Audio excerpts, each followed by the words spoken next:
আন্দোলনকারী শিক্ষার্থীদের মূল শর্ত মেনে নেওয়া হয়েছে।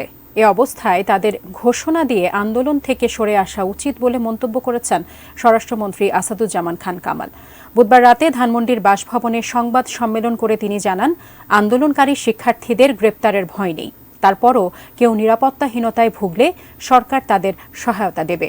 কারফিউ পরিস্থিতি এখন যেভাবে চলছে, পরিস্থিতি বিবেচনায় সামনে তা আরও শিথিল করা হবে বলেও জানান স্বরাষ্ট্রমন্ত্রী।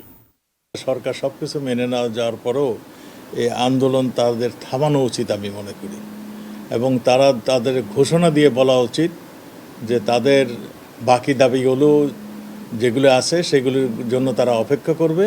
তারা যে নানান ডাইমেনশনাল আতঙ্ক রয়েছে এটা তারা নিজেরাই বলছে। সরকার কাছে যদি তারা চায়, নিরাপত্তা চায়, আমাদের সরকার, আমরা এখানেই ডিসিশন নিয়েছি আজকে, যে কেউ যদি মনে করে তার নিরাপত্তা দরকার আমাদের বললেই তাকে আমরা নিরাপত্তা দেব।